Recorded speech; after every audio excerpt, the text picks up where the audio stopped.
Hi friends, ఈరోజైతే నా morning routine అయితే చూపిస్తున్నానండి మీకు. ఇదిగోండి, ఉదయాన్నే లేచాను నేను. పాలైతే పెట్టానండి కాఫీకి.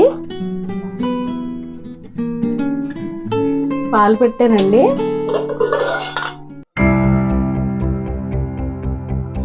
రైస్ కూడా కడిగి నానబెట్టానండి, పిల్లలకి క్యారేజీలు పెట్టాలి కదా.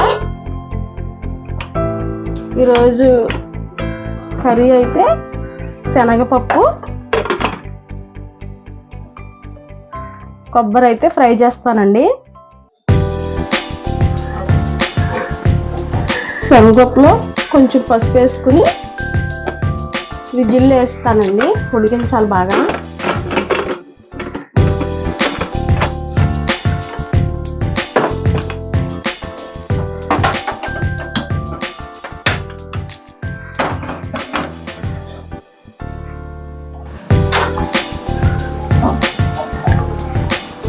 కాఫీ అయితే కలుపుకుంటున్నానండి.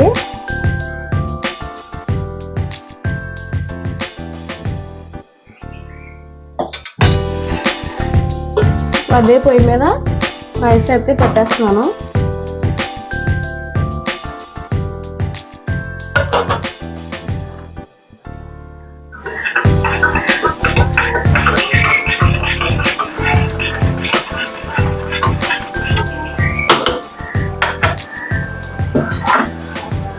మా వారికి నాకునండి కాఫీ.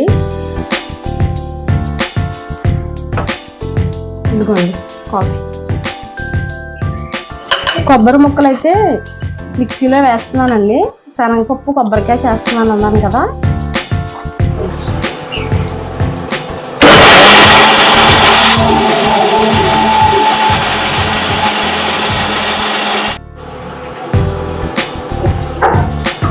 ఉల్లిపాయలు కరివేపాకు కూడా కట్ చేసి పెట్టుకున్నానండి కూరకైతే.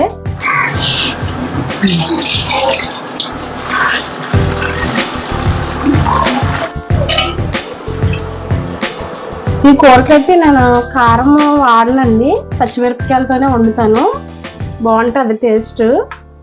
ఇవి కూడా మిక్సీలో వేస్తున్నాను.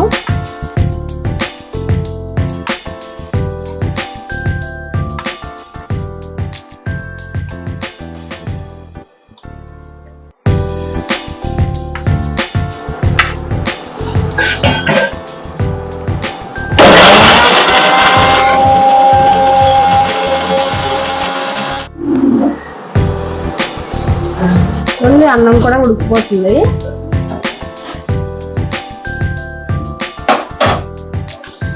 ఒక పక్కైతే శనగపప్పు అయితే ఉడకబెట్టేసానండి. ఇదిగోండి, పప్పు కూడా ఉడికిపోయింది. రాగి జావ అయితే కాస్తున్నానండి, దానికైతే నీళ్ళు పెట్టాను.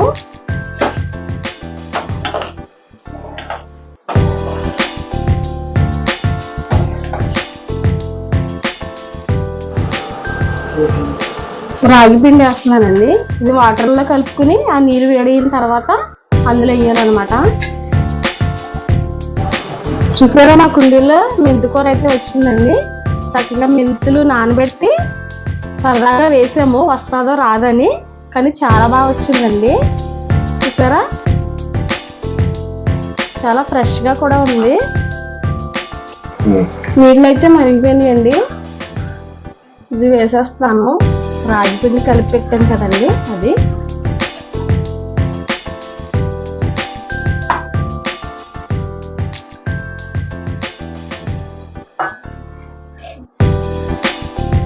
ఇది కొంచెం మరిగించుకుంటే రెడీ అయిపోయినట్టేనండి రాగి జావా. త్వరగా కొద్దిగా ఇవన్నీ ఇండక్షన్ స్టవ్ మీద మా పిల్లలకి స్నానాలకు వేడి నీళ్ళు కూడా పెట్టేశాను.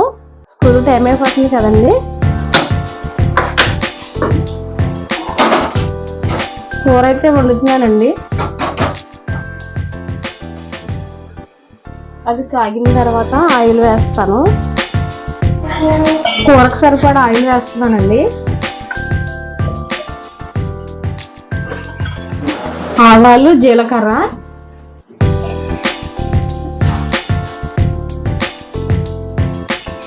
కరివేపాకు,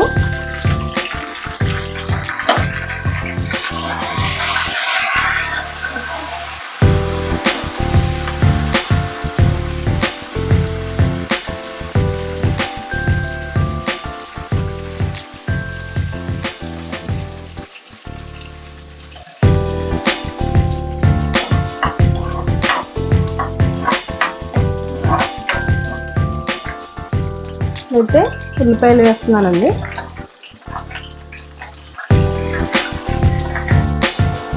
పప్పు అయితే చూసారు ఇలా ఉడికించుకోవాలండి, బాగా ఎక్కువ ఉడికిపోకూడదు, ఇలా ఉడికించుకోవాలండి. ఇలా ఉడికించుకుంటేనే కూర బాగుంటుంది.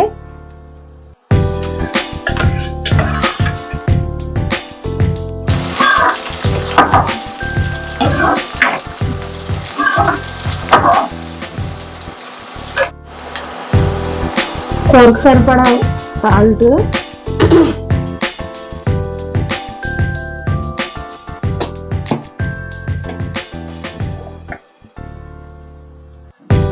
పసుపు,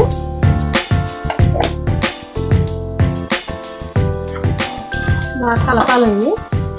ఉప్పు పసుపు వేస్తాం కదా.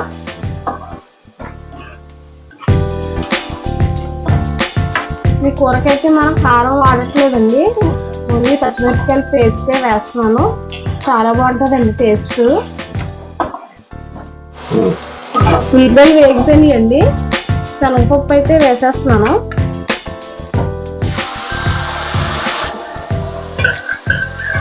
ఆ వాటర్తోనే వేసేసుకోవాలండి, వాటర్ ఏం తీసేయనక్కర్లేదు.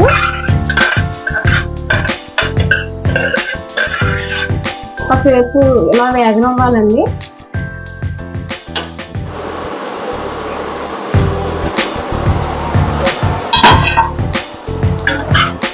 ఇందులో చక్కగా ఉడికిపోతుంది కదా.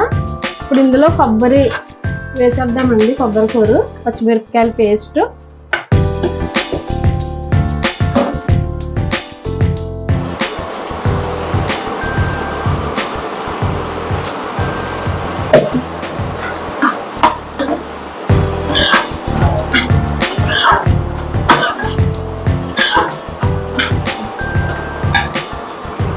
కొబ్బరి కూర కూడా వేసేస్తున్నానండి ఇందులో.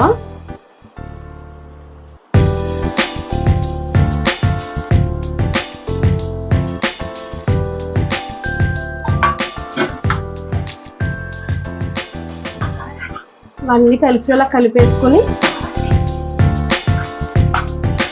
5 నిమిషాలు ఫ్రై చేయాలండి.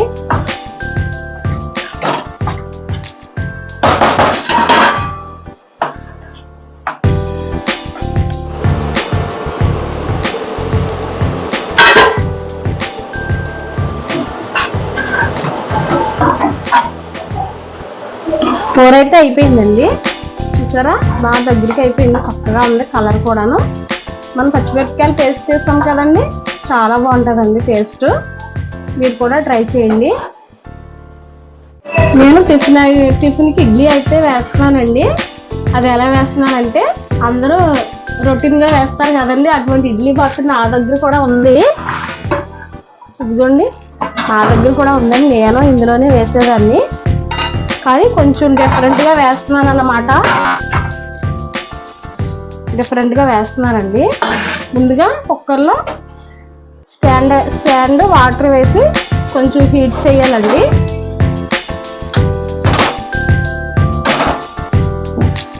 అది హీట్ అయ్యేలోపు గిన్నెలో కొంచెం ఆయిల్ వేసాను. దీన్ని ఇలాగా ప్లేట్ అంతా స్ప్రెడ్ చేయాలి.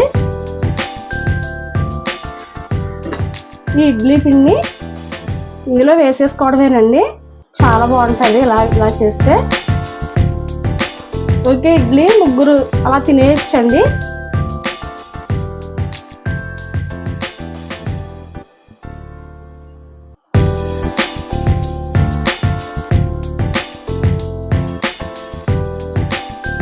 ఇలాగా సమానంగా పరుచుకోవాలన్నమాట.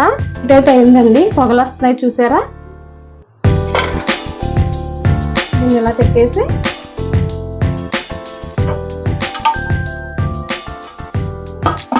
కుక్కర్ అలా పెట్టి వదిలేయాలండి, విజిల్ పెట్టకూడదు, కుక్కర్ ఫిక్స్ కూడా చేయకూడదు, కొంచెం లూజులో వదలాలన్నమాట.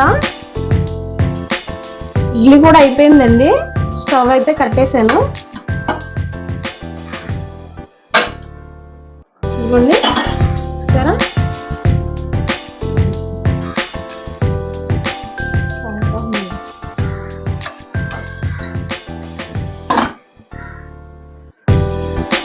దీన్ని ఇలా కట్ చేసుకుని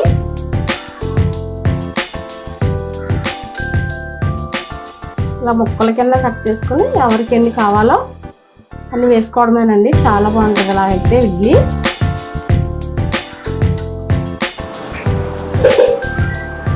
చూసారా ఇడ్లీ ఎంత బాగా ఊడొచ్చేస్తుందోను.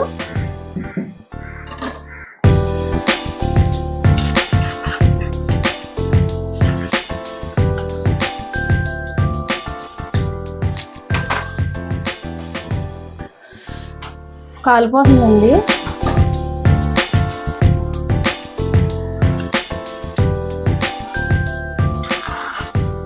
చల్లారితే ఇంకా బాగా వస్తుందండి. నేను వేడి మీద తీసేస్తున్నాను కదా.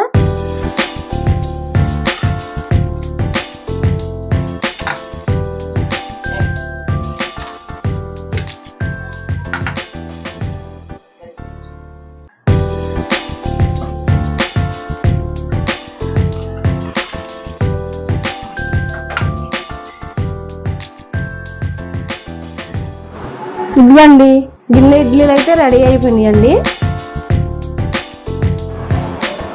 ఇదేనండి శనగపప్పు కొబ్బరికాయ కర్రీ అయితే రెడీ అయిపోయింది. నా వీడియో కనుక మీకు నచ్చినట్లయితే లైక్ చేయండి, షేర్ చేయండి, సబ్స్క్రైబ్ చేయండి. Thank you for watching.